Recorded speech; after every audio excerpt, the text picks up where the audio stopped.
Dhagaa akkam jirtu kabajamtootaa fi jaallatamtoota maatii chaayinaalii Oro Istuudanti arras irra deebuudhaan barnoota keenya hiistirii kutaa 11ffaa yuunitii 5ffaa paartii 8ffaa qabannee dhufnee jirra. Hanga xumura sagantaatti nu faana bu'aan affeerraa keenya gamanumaan gaa viidiyoo laayik sheer gochuu hin dagatina isiniin jecha warreen maatii chaayinaalii keenyaatiif haaraa taatan ammoo chaayinaalii keenyatti dabalamuudhaan viidiyoo guutummaan guututti isin bira geessi waan ta'eef gartee maatii chaayinaalii keenyatti dabalamuudhaan barnoota keessan argadhaa isiniin jenna. Ammas barattoota gartee warreen chaayinaalii keenyaaf haaraa gartee arra gara chaayinaalii keenyaatti dhuftan barnoonni gartee chaayinaalii keenyarraa kan namu barnoota gartee akkasumatti barattoota baay'ee biratti fudhatama qabu waan ta'eef jechuudha. Kitaaba keessan isiniif dubbisuudhaan bikkoota gartee barbaachisoo ta'e hunda isiniif hiikaa yookaan konseptii bal'aa isin qabsiisaa deemuun nootii caalaa yookaan gartee kitaaban barataa wal baruutu caala waan jiruuf jechuudha. Kitaabarraa intiraansiin waan dhuftuuf jechuudha. Tokko nootii fi wantoota biraa osoo hin taane wanti kitaabarraa baati jechuudha. Intiraansiin kitaaba daree qofarraa baati jechuudha. Kitaaba dabalataa fi nootii alaa osoo hin taane. Gartee kanaaf gartee kitaaba understand godhuu fi kitaaba wal baruun baay'ee barbaachisaa waan taateef kitaaba keessan sirriitti explain isiniif godhee isin barsiisaa jechuudha. Kanaaf gartee paartii sadaffaa yuunitiin shanaffaan maal jaasete the spirit of Islam in western of Africa jaa gartee like that of the northern part of Africa the spirit of Islam is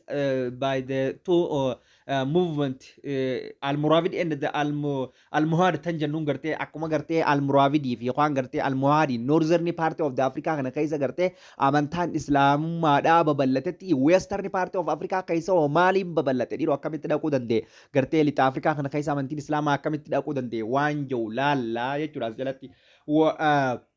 While the presence of the Islam in Western Africa date back into 8th century, the spread of faith in the region was gradually processed. Kana jechuun process yookaan gartee persistaansiin yookaan islaamummaan gartee jiraachuun Western Africa keessatti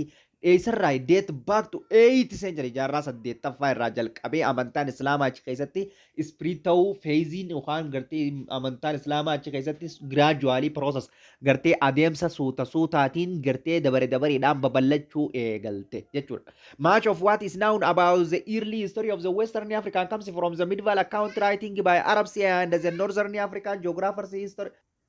Much of what we know gartee history yookaan gartee about the early or western part of the Africa kana wanni nuti beeynu yookaan gartee much of what we know about the early stories with Western African account wanni nuti irraa argannu yookaan gartee barreeffama raayitiin yookaan araboota noorzerniiti araba fi akkasumatti gartee Arabs and the Northern African araboota dabalatee yookaan gartee jeogiraafaroota fi historiyaanonni Western Africaadhaa barreessan waan san irraa gartee history Afrikaatis beekuu dandeenya jechuudha. Kanaaf the early presence of the Islam in Western Africa was linked trades with commerce within the Northern African trades and within the commerce of the Western Africa. Gartee amantaan islaamaa yookaan gartee Northern part of the Africa keessa dhaquun gartee akkuma Southern Western part of Africa keessa dhaqu akkuma gartee Northern part of the Africa keessa dhaqetti early presence of the Islam Western Africa when wajji wal qabata was linked is within the trade yookaan daldala wajjin wal qabata akkasumas commerce within the Northern Africa daldala gartee partii Northern Africa kana gaggeeffamuutitu achi geessee jechuudha. Akkuma gartee Northern Africa keessa duraanuu babal'atee jira. Akka gartee Northern Africa keessa babal'atee jiru kanatti achi ammoo gartee jaarraa kudha takkaffaa akkasumatti gartee jaarraa kudha afuraffaa keessatti maaliifaa keessatti jaarraa kudha takkaffaa keessatti gahanaa keessatti gartee achitti dheeyitee jechuudha amantaan islaamaa jechuudha. Kanaaf the trades between Western African and the Mediterranean predated of Islam gartee islaamummaan akka cimte yookaan daldalli gartee West Africa fi Mediterranean Northern Africa jidduu deemu kun Northern fi Northern fi Western jidduu deemu kun maal godhe islaamummaan akka achitti argamtu godhe. Is however ta'ullee Northern African Muslims is intensified trans-Saharan trades gartuu ta'ullee gartuu amantoonni muslimaa yookaan muslimtoonni amantaan islaam warri muslimaa jechuudha daldalli galtee trans-Saharan trades kan jiru kun intensified godhanii turan akka cimu godhanii turan. Northern African trades were the major actors of including Islams in West Africa jechuun gartee actoriin yookaan gartee wanti akka kalaqamu yookaan gartee akka achitti argamu godhe maal jechuudha. Northern African trade dha bakka walumaa galatti is the western part of the Africa keessatti amantaan islaamaa akka argamu kan godhe jechuudha. Northern African contact African, Northern African trade is where major actor jechuudha. Major actor introduce ta'uudhaaf eessatti westitti ta'uudhaaf jechuudha. Kanaaf gartee sababa guddaa kan ta'e daldala jechuudha. Several major trade routes connected African below the Sahara within the Mediterranean Middle East, such as Siljimasa, yookaan to Audaust and the Ghanas to Goa bika jannutti gartee below Saharaan lafoota Saharaan gadii keessatti gartee root contact akka gartee daldalaan walitti hidhaman ta'anii jiran jechuudha. Kanneen akka eenyufaa Middle East dabalatee akkasumatti Middle East yogguun jennu jiddugala bahaa kan jennu kanneen akka Egypt faa dabalatee Egypt samma jiddugala gahaa keessatti argamti kanneen biyyoota Aasiyaa faa keessattis Afrikaa keessattis Egypt dabalatama. Agartee akkasumatti sijilmaasaa akkasumatti Audaust kan gartee gaadaamas to the Goa bika jennuun Gaanaa keessatti jirtu san jechuudha. As keessatti baay'ee biloo Saharaat biyyoota Saharaa gadii kanneen keessatti daldalli baay'inaan babal'ate. Those centers of the trade is invariably becomes the centers of the Islam's learning and civilization. Centering gartee akkasumatti daldalaa takka central learning iddoo barnoota amantaa muslimaatii fi qaroomina amantaa qaroomina islaamaa taatee tajaajilaa turte jechuudha. Kanaaf in the kingdom of the Tekrur tan jennuun tun kingdom of Tekrur sited on the boards of the Senegal bikka gartee is in Senegal baankii Senegal lamaan irratti kan argamtu kingdom of Tekrur tun Islam was accepted as the early ummanni kingdomii tanaa yookaan mootummaa Tekrur kana bara 850 keessatti amantaa islaamaa fudhachuu danda'anii jiran jechuudha. Eenyuun bulan dynasty yookaan warra Dayago dynasty warra jennuun kan bulan yoo ta'u this dynasty was the first Negro people gartee ummata Negrooti who accepted islaamummaa warreen jalqaba fudhatan. This gave to uniform Muslims law of the people gartee ummata isaaniitis haala muslimummaa seera wal fakkaataa ta'een uniform Muslims law seera muslimaa wal fakkaataa ta'een ummata isaanii bulchanii jiranii jechuudha. By the time al-murabitun yookaan al-muravid kan jennuun kun al-murabitun al-muravid yookaan gartee warra al-muravid kun Northern Party Afrikaa keessatti warree gartee abattaa babal'ise keessaa kan laallisuun began to their attack on the Turkey jechuudha. Kanaaf gartee Takrur jechuudha. Takrur tana gartee warreen al-murabiduudha kun al-muravid kun gartee qabachuudhaaf attack godhuudhaaf 42 irratti gartee isii tana control godhanii jechuudha. Attack godhan jechuudha. Islam's had made deep impact to the people that area. Ummanni gartee islaamaa achi jiru sun abattaan islaamaa gartee ummata naannoo sanii irratti deep impact yookaan dhiibbaa guddaa ta'e dhiibbaa gartee gadi fagoo ta'e baay'ee irratti geessistee jirti. 11th century keessatti Islam was introduced into the empires of the Ghana. Jaarraa 11ffaa keessatti amantaan islaamaa Gaana seese. Source of the also indicated that the Muslims Somalia accepted Islaamummaan ammoo is indicated source yookaan maddoonni tokko tokko akka nu argisiisanitti rules of the Mali bulchiinsi Maaliidha accept Islam islaamummaa kan fudhate early jaarraa 14ffaa jalqaba jaarraa 14ffaati. Kanaaf Mansa Musa is the 13 to 12 up to the 1337. The famous of the ruling empires of the Mali was the akkasumatti devout Muslims who in the 1324 made one of the most luxurious pilgrimages to Makkah. Kana jechuun gartee nama beekamaa fi famous yookaan hoogganaa gartee empire Mali keessaa cimaa fi jabaa fi abbaa qabeenyaa guddaa ta'e nama amantii islaamaa qabu ta'e inni sun devootidha waan gartee kan of kennedha muslimummaa irratti inni sun bara 1324tti one of the most luxurious privilege yookaan gartee privilege yookaan imila luxurious ta'e tokko imila baay'ee most luxurious bakka baay'ee miidhagaa fi kan gartee adda ta'e tokko gartee eessatti gaggeessee ture jechuudha Makkaatti gaggeessee ture jechuudha. He is remembered having to establishing akkasumatti gartee many significant masgiidota hedduu establish godhee dhaabee ijaarsisee ture eessatti in western part of the Africa keessatti.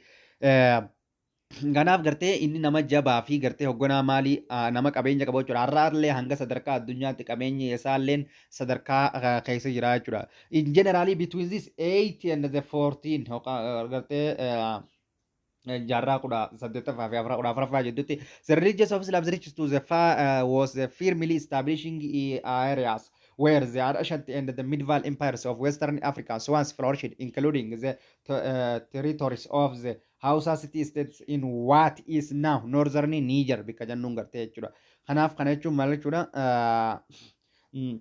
The religion of Islam is reached Western Africa can up the firmly established to the our areas ancient in the mid valley baragarte jalqabati fi yookaan bara mid valley fi bara ancient keessatti Western Africa keessatti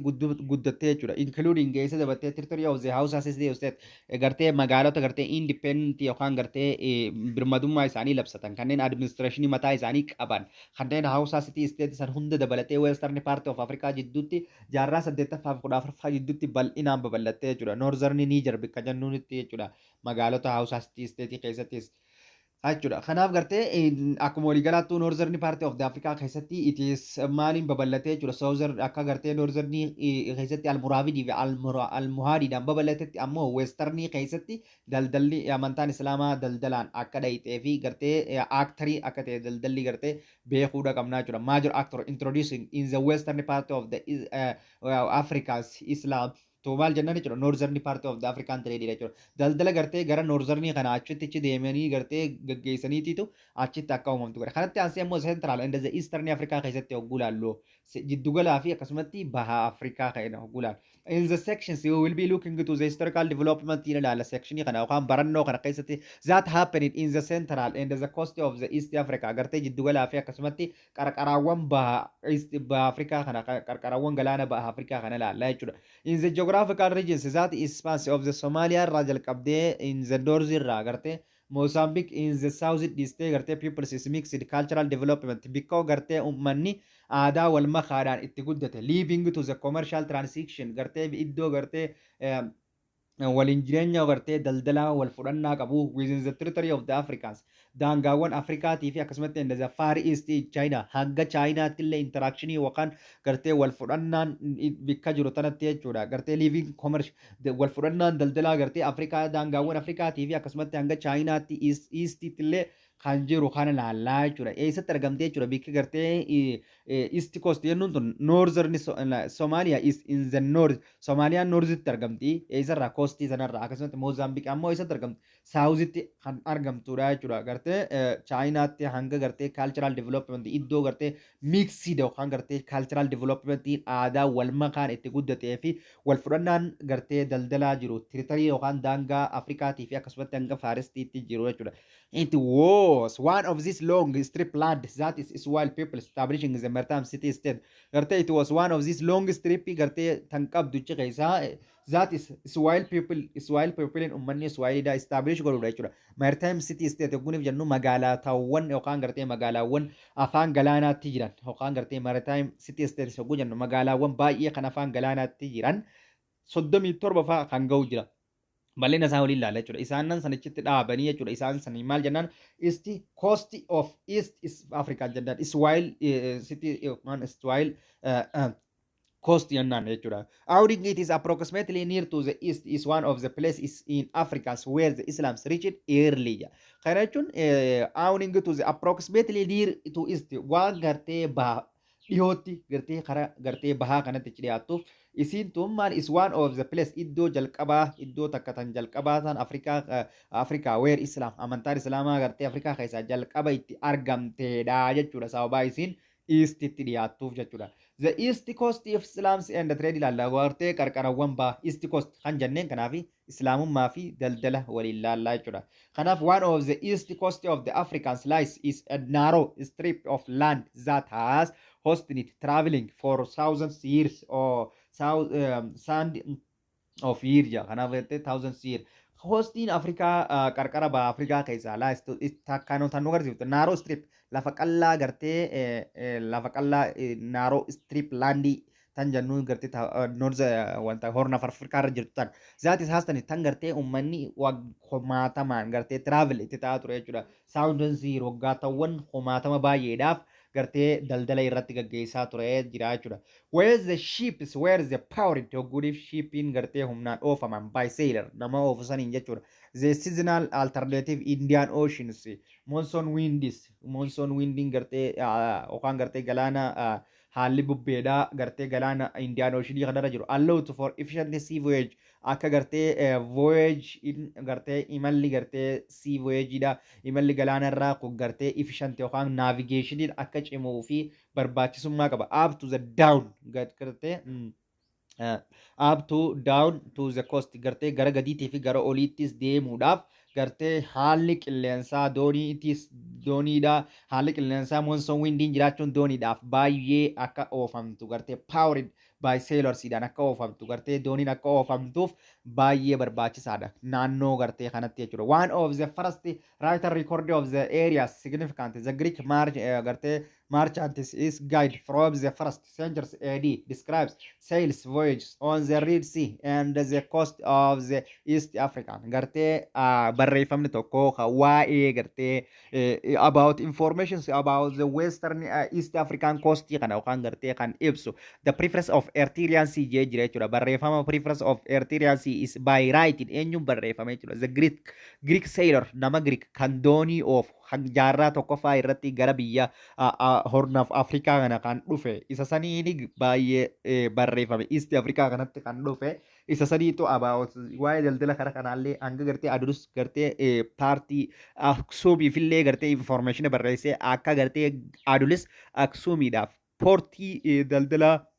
guddaa akka ta'e barreesse inni sun maal jee barreesse describes gartee preference of Eritrean Sea sun ni ibse describe barreeffama saniitu ibse barreeffama preference of Eritrean Sea jedhu san eenyu barreesse Greek sailorii tokko nama Greek kan doonii oofu describe sailing voyage imalli gartee dooniidha on the Red Sea dhaa fi coast Afrikaa irratti East coast of Afrikaa irratti akkamitti deema coast of East Afrikaa irratti kan jiru barreesse information this works hojiin isaa kun the preference kun preference barreeffamni preference of Eritrean Sea jedhu kun describes ni ibse the wealthy qabeenyummaa yookaan ivory in hory and horn akkasumatti tortoise shell and the palm oil of availability for the trade of each those East African city state magaalota gartee East African city state kana keessatti wantoonni kun kanneen akka ivooriidha kanneen akka rihoonidha kanneen akka horniidha kanneen akkasumatti tortoiidha akkasumatti gartee tortoosiidha akkasumatti tortoos shell kan jennuun wantoota daldalaman gosoota daldalaati kunis kanneen akka ilkii arbaa fa'aa dabalatee endeze palmi oil yookaan gartee zeeta oilii palmi oil jenneen kan jennu jira akkasumatti available isaan kana hundaa'u gartee magaalota East Coast of the Africa jedhu kanatti isaan kun baay'inaan akka daldalaman yookaan gartee preference of Eritrean Sea barreeffamni jennu kan sailorii biyya Greekiin barreeffame yookaan nama doonii of kan biyya Greekiin barreeffame nu ibsaa jechuudha. This is coast qarqarri yookaan Afrikaadha kun which is today is stretches along the eastern edge of the Africans to the north jala. Qarqarri kun gartee stretch kan qaqqabudha along the eastern gartee baha iddeech fiixee yookaan Africans from Somalia irraa in the north to the Mozambique abbo is the south gartee south sorry Somaliyaan eessatti argamti jechuudha iddoo kanarraa Somaliyaan bikkisiin itti argamtu noorzitti ammoo Moozambikiin eessatti jechuudha saawuzitti is now iddoo gartee Zanji jennu yookaan gartee Zanji coast also akkasumatti maal jennaan Swahili coast yookaan Zanji coast ni jennaan jechuudha East Coast kanaan jechuudha. Kanaaf it is home of the unique cultural and the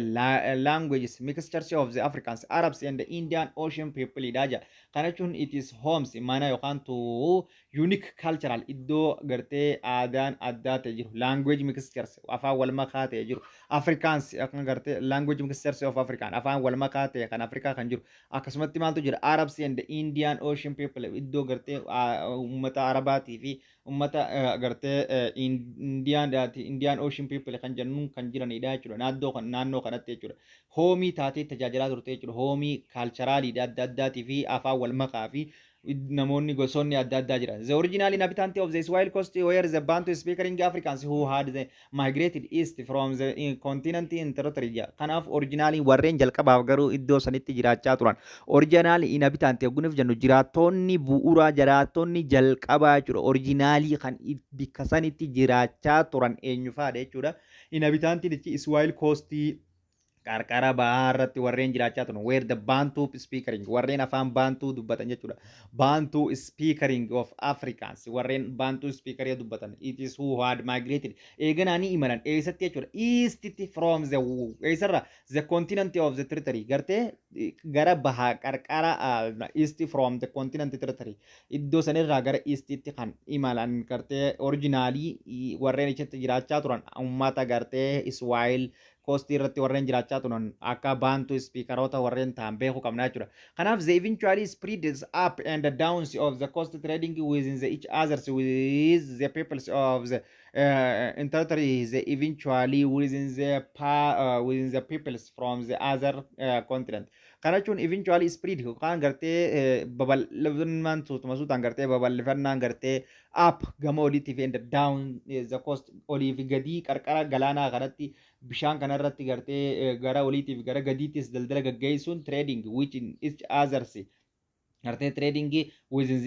each others within the peoples ummata intratarii daangaa tokko keessa jiru jidduttis baay'ee gaggeeffamaa ture gartee ummata Afrikaa jiddutti jechuudha kan qarqara gadii jiru kan qarqara olii jiru baay'ee jiddutti each others within the peoples of territory ummata daangaa tokko jechuudha. Foreign osoo hin ta'in foreign international osoo hin ta'in ummata biyya keessaa jechuudha. Akkasumatti immas peoples of the other country eeguuniif jennu gartee ummata gartee biyyoota other continent ardiiwwan biraa jechuudha. Kun kan ummata gartee ardiiwwan biraati wajjinis foreign international trading kan gaggeeffamaa turedha jechuudha. Sababuma gartee spirit taa deemuun babal'achaa deemuun down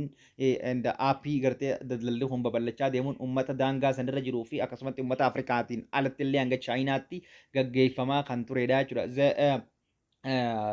The prominence of settlement on the Zanji coast, including the Shungaya, akkasumatti Tamburga jennuun akkasumatti as well as the Malindi, akkasumatti Gedi and the Mombasa tan jennuun tanaa jira jechuudha. Kana jechuun prominence settlement qubsumti beekamtuu warreen achitti qubatanii jiran yookaan gartee Swahili coast yookaan Zanji coast tan jennuun tan irratti yookaan gartee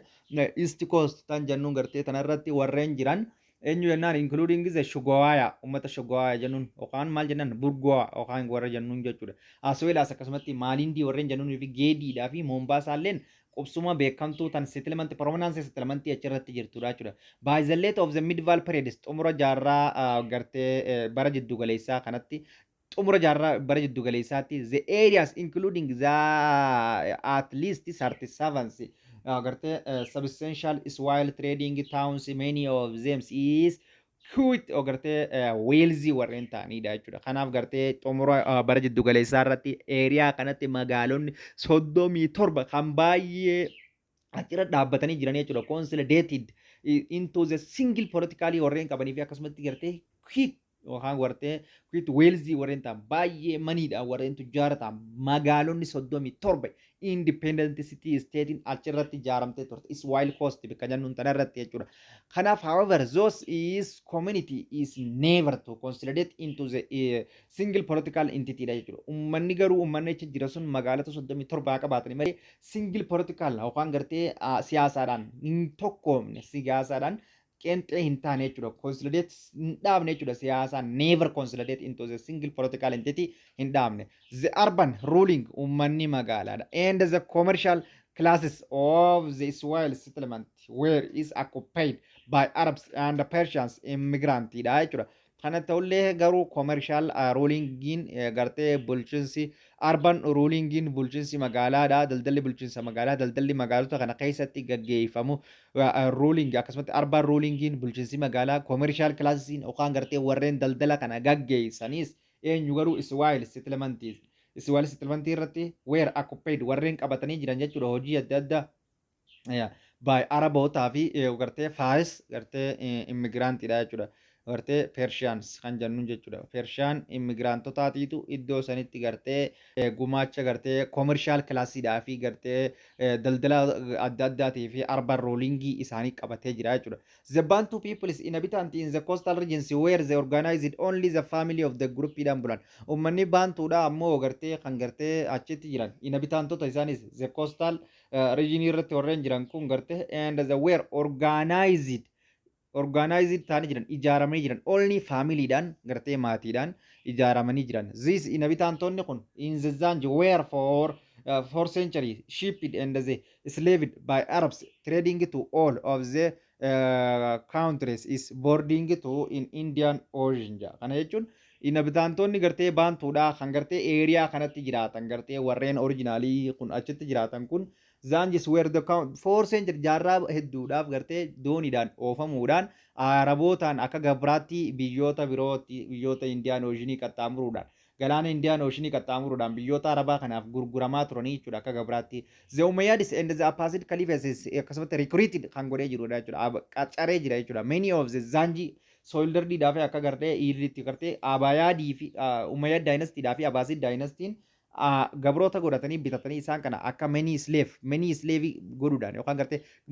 recruit qaxaran many slave gabroota baay'ee from the Zanji as the soldiers Zanji irraa fudhachuudhaan akka gartee nama gartee waraanotatti ajajanii waraana godhanii jechuudha. We learn to the slaves revolt Zanji in the region against of the Arabs masters in Iraq. Kana hordofuudhaan gartee Araboota irratti uummanni Zanjiidhaa against Araboota Islaamaa firraa godhuu jalqabanii jechuudha. Gabrummaa baay'ee Araboonni irra kaanii jechuudha. Kanaaf ancient China's text scholars mention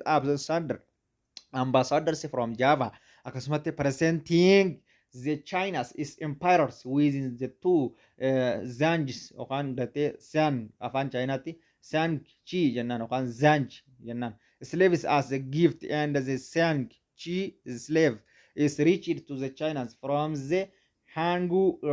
Hindu kingdoms of the Sri Vijaya in the Java. Kana jechuun Chainonni ancient Chinaan gartee tekstii ergite yookaan also akkasumatti mention eeruu ambassador from the Java irraa qabdutti jechuudha. Javaatti gartee akkamitti presenting the Chinas is empires within the Zanji irraa gartee akka gabroonni gartee tola kannamu bilisu giftii akka kannaba. Akka gartee bilaashitti kannamaniif gartee gabroonni Chainaadhaaf akkasumatti ajajjee jechuudha. Ambaasaaddarasii kan Jaavaa qabdu jechuudha. Kanaaf ambaasaaddarasiitis maal godhe jechuudha. Slaves reached to the China akka qaqqaban godhe from the Hindu kingdom irraa of the bikka gartee Sri Vijaya jennuun in Jaavaa keessatti kan jirturraa gartee akka gartee gabroonni giftiidhaan yookaan bilisaan akka gartee Chainaa qaqqaban godhe jechuudha. Chainaanis gartee akka isaan kanatti fayyadamaa turtee fi gartee isin garuu dippiloomaatiik riileeshinii yookaan hariiroo nagaa akka isaanii wajjin qabdus fi akkasumatti gartee hariiroo nagaa wajjii fi akkasumatti gabroota illee akka gartee giiftiitti tolaan irraa fudhachaa turte jechuudha. The Zanjis is gartee apparently fall out of use of the 10th century. Kanaaf gartee jechi Zanji jedhu kun jette termiin Zanji jedhu kun gartee fill out of the use kan gabbu'e yookaan gartee hojii ala ta'uu kan eegale jaarraa kudhanaffaatti yogguu jaarraa kudhanaffaan gooteen seencharii keessatti gartee hojii ala ta'uu eegale. However ta'ullee after the 18 yookaan gartee 60 fi takkatti when the area is controlled by the Arab Sultanate of the Zanzibar hogguunii fi eeriyaan kun Araboota Sultanate of Zanzibariin control ta'u was forced by British in dhiibsifame was forced by British to split into the permanent country of the Omans. It was often referred to as Zanj jennee beekamuu eegale jechuudha. Kana jechuun 1860 takkatti when the area is controlled by Arab Sultanates for Zanzibar was forced by the British in hogguu dhiibaman. Araboota qabatee jira miti British amma dhufteetti Araboota kanarratti dhiibbaa godhuu eegalte. Kanaaf to split within the party of the country of Oman gartee kun gartee maaliin adda ba'an jechuudha. Kanaafuu split akka ta'an akka gargar ba'an within the party of the country of Oman wajjin jechuudha. It was often referred to the as Zanji jennaan jechuudha. Kanaaf gartee adda ba'iinsa kun wanni kun waan nu argisiisu maal nu argise it was often referred to as Zanjitti gartee akka deebitee nu argisiisaa jechuudha. Gartee kana jechuun jaarraa 1860 fi takkatti Britishiitu gartee koloniidhaaf yookaan gartee qarqaroota kana akkuma gartee Portugaal yeroo baay'ee gartee qarqara gartee East Coast kanaaf akkasumatti gartee all of the territory coastal Africans control godhuu akka barbaadutti gartee qarqaroota gartee daldalaa kan akkama gartee jaarraa 16ffaa 15ffaa keessatti sababa voyage of explorations and discovery jedhuudhaan yookaan gartee is new trade route barbaachuurraa kan ka'e jechuudha akkuma amma dura laalletti isaan san Britishis amma maal godhuu eegalte jechuudha Araboota achirraa dhiibuu eegalte jechuudha. Kanaaf the south eastern coast of Africans was known as the Sea of Zanj as including the Mascarane akkasumatti and Icelands and Madagascar jennaan jechuudha. Kanaaf south eastern coastiin qarqarri yookaan gartee yookaan gartee kibba Afrikaadhaa jechuudha. Kibba baha Afrikaadhaa jechuudha. Was known as Sea of Zanj jennaan jechuudha. Including kanneen akka eenyufaa Mascarane Icelandidhaa fi yookaan Madagaskariinis maal jennaan jechuudha. South Eastern Coast kan ta'aniin kanaan maal jennaani Zanj jenneeni ni beekamanii jechuudha. Isaan kunis not much is now about the history of the Swahili coast in immediately centuries after the prevalence of all those archaeological have they found hints of the connections between the regions under the Roman Byzantine Empire. Kana jechuun waa'ee gartee history yookaan seenaa gartee Swahili coastidhaa kana hin beeynu gartee eessa beekuu dandeenya malee immediate centuries after gartee eega preference of Eritrean siin barreessee waa'een kun beekamu eega malee duraan hin beekamu. Also ta'ullee archaeological garuu akkatti himanitti gartee warreen barreessitoota seenaa have found the hint of the connections between these regions. Gartee qunnamtiin akka jirtu Roomaa fi Byzantine Empire jidduudhaan gartee akka isaan gartee linkii yookaan connectionii akka qaban ni dubbatan. Striking within the 8th century when the Muslims trades mostly Arabs comes to the settle permanent in the regions historical record becomes more detailed jechuun kana jechuun maal jechuudha garuu ta'ullee straighting within the 8th century gartee starting jaarraa jalqaba yookaan starting within 8th century jalqaba jaarraa 8ffaa irraa kaasee yeroo amma ummanni islaamaa daldalaaf jecha eeriyaa sanirratti gartee qubachuu eegalan settlement permanent qubsuma dhaabbata haguunii fi dhaabuu eegalan histariin naannoo sanii gartee akka gaaritti yookaan riikoordii more detailii akka gaaritti baay'ee gadi fageenyaan galmaa'uu eegalee jechuudha. San dura gartee information gahaan hin jiru. In the 12th century, the Fars settlers known as Shirazi arrived. Warreen gartee Farsiidha warreen Faransaayis jaarraa 12ffaa keessatti kan gartee Shirazi jennuun akka achitti qubatan ni beekamaa jechuudha. Today, the vast majority of Israel peoples were Sunni Muslimidha jechuudha. Arraan tana hogguun filaallee ummanni gartee Swahili coast irratti qubate yookaan Zanji coast irratti qubate kun ummata amantaa muslimaa Sunni qabudha jechuudha arraan tana. The Swahili coast of appeared to have reached into the sense during the medieval periods for the around the 12th and up to 15th century. Jaarraa 11ffaa fi 15ffaa jidduutti Swahili coastiin kun qarqarri Afrikaadha kun fiixeerra yookaan gartee glorify kan ta'e yookaan aangoo isaatii fi akkasumatti sadarkaa guddaarra kan ga'e jaarraa kan lamaan jiddu jaarraa 11ffaa fi 15 jidduutti jechuudha. During the times Swahili coast is comprised the numerous of city state magaalota baay'ee akka qabu akkasumatti gartee trade cross daldallee akka qaxxaamuree Indian Ocean qaxxaamuree akka biyyoota China fi kanatti akka deemu akkasumatti the city states were independent sultaaneti mootummaa if danda'e akka qabaatan akkasumatti also they shared to the common language afaan wal fa'a gartee waliinii akka qabaatan Swahili afaan Swahili akkasumatti religious amantaa gartee waliinii akka qabaatan gartee islaamummaa isaan kun hundinuu gartee akka isaan fiixeerra gaan daldalli qaxxaamuree galaana Indiyaadha qaxxaamuree dabruun mootummaan independent ta'eef danda'ee jiraachuun city state gartee baay'ee qabaachuun akkasumatti gartee islaamummaadhaa fi afaan wal makaa afaan gartee waliinii fi akkasumatti gartee islaamummaa amantaa waliinii qabaachuun gartee fiixeerra isaan ga'uu guddachuu isaanii nu argisiisaa jiru. The trade cross of the Indian Oceans for items such as the poetry gartee trading gartee pottery trading gartee Indian Ocean qaxxaamuree biyyoota biraa deemu pottery faa akkasumatti silkii faa akkasumatti gilaas weerii faatu ichirraa fudhamee gartee gara biyyoota biraatti adeemfamaa jechuudha. Kanaaf gartee guddachuu isiin nu argiste jaarraa 11ffaa fi 15ffaa gidduutti. Among the southernmost of the majority city states, the major archaeological sites today it is the Kilwa located in the island of the southern coast of the Tanzania keessatti tan argamtu. Bikki Kilwa jennuun magaalaan Kilwa jennuun tun very important. It is the center of the trade. Mostly it is a very important center of trade jennaan jechuudha. Magaalaa baay'ee it is the golden bikka jirtu bakka beekamtuu fi iddoo ajaa'ibaati. Locations in island of the southern coast of the Tanzania tan argamtu tan taate jechuudha. During the medieval people's period is the maintained the outpost taate turte. Outpost gartee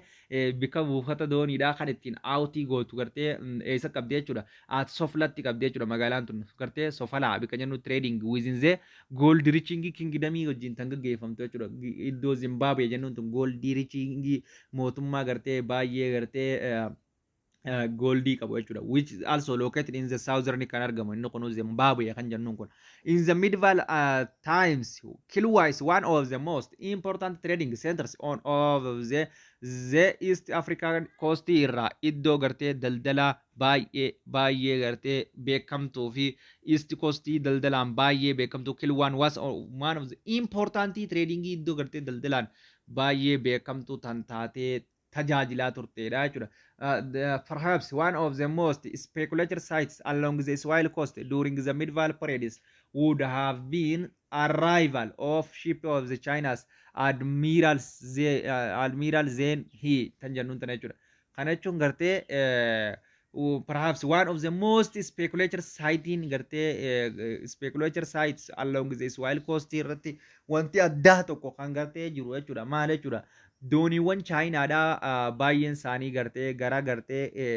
Swahili coast yookaan Zanji coastiin jedhamu kanatti dhufuu isaaniiti. The Chinas is made some diplomatic expeditionidha wajjin qaban hariiroo gartee diplomaasiidha to the Swahili coastidha wajjin jechuudha. The expeditions including the great fields of the hundred of the warship and the cargo ship of the carrying trades and the tributary. Kana jechuun the expeditioning gartee imalli gartee yookaan dooniidha kan gartee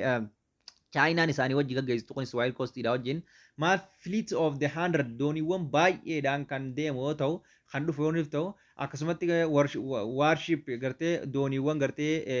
waraanaa akkasumatti gartee cargo ship dooniiwwan gartee fe'umsaa akkasumatti gartee carrying trade kan daldala baaddatanii fi tributary kan gartee akkasumatti gibira qabataniin kan deemanidha jechuudha karaa Chaayinaatti kan Chaayinaadhaa kan dhufanidha jechuudha Swahili coastitti. One his latter voyages then he visited Mombasa daawwatee ture jechuudha. Akkasumatti gartee zaaniin gartee voyage imala isaa keessatti visited daawwatee ture. Akkasuma ta'isa Mombasa Malindi magaalota gartee qarqara gartee galaana East Coast itti argaman kan gartee boos in the moderate Kenyaatti beekaa argamtu jechuudha. Arraan tana jechuudha isaan lachuu boos moderate Kenya tana jechuudha. Endazee akkasumatti gartee Mogadishoo bika jennuun moderate arraan tana Somaaliyaa bika jennuun tana hundi daawwatanii turan jechuudha. In response to one of the expedition Sultanate of Malindi sent to the China's emperors graphers and others creatures which is the China's is considering exhaustic gift ja kana jechuun maal jechuudha sultaanni yookaan gartee maalindiidhaatis akkasumatti Chaayinaatti empire isaatti graafiidhaa fi akkasumatti other creatureota adda addaa erguudhaan which is China's considering the as ka gartee Chaayinaan giftii kannituuf yookaan badhaasa akka kannituuf gartee hariiroo dippiloomaasiidhaa baay'ee wajjin qabaachaa turanii jechuudha. However, tole China's did not maintaining the permanently presence in East Africa irratti gartee dhaabbataadhaan hin turre jechuudha. Chaayinaan yeroo dheeraadhaaf gartee isaanii wajjin hariiroo geessaa hin turre. From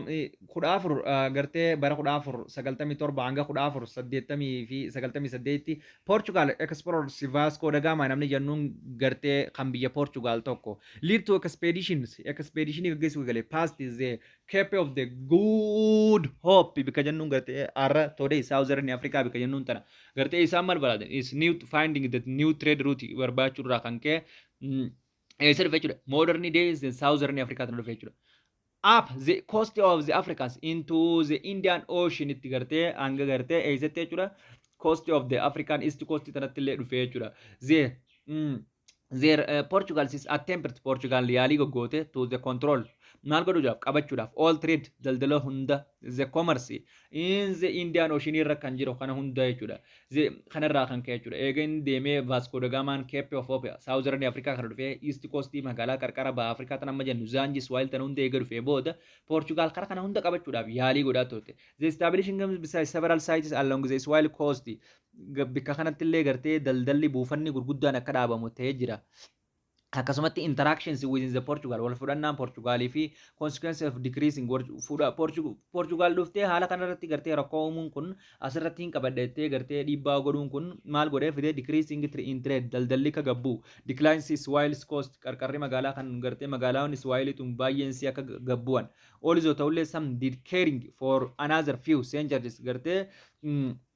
haalli kun gartee is did caring isaan kun hojii isaanii ittuma fufan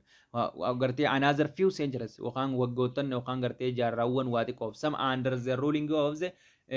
Omanian empires gartee kaan ammoo maal ta'an jechuudha Omanian empire jalatti akka kufan gootee jechuudha. Kanaaf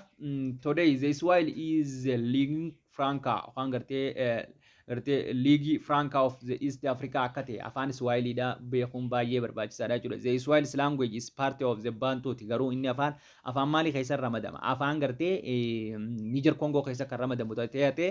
afaan gartee language baay'ee gartee dubbatamudha jechuudha. This language is a Bantu language familyidha afaan Bantuuti but has had considerably Arab influence Arabaan influence ta'ee jira garuu afaan Arabaatiinis dhiibbaan irra gaggeeffamtee jirti jechuudha. Akkasumatti indeed the terms Swahili jechi Swahili jedhu kun maal nu argisiisa from the Arabs jecha afaan Arabaa irraa dhufe yoo ta'u and the means people of the coast ummata qarqara afaan galaanaa jiraatu jechuudha Swahili jechuun akka afaan Arabaatti afaan Arabaa irraa dhufe jechuudha. Kanaaf the language is also the contains loans word of the France jecha gartee Faarisiidha if keessaa qaba akkasumatti jecha Portugal if keessaa qaba akkasumatti jecha German if keessaa qaba jechuudha afaan gartee Swahiliidha kun jechuudha. Afaanota kanaanis dhiibbaan irratti gaggeeffamee jira jechuudha. Kanaaf gartee paartii keenya sadaffaa kan har'a asumatti waliin dhaabna hanga paartii afuraffaa walitti chaanuu baay'ee nagaan naaf turaa isiniin jaalladha I love you thank you nagaan naa turaa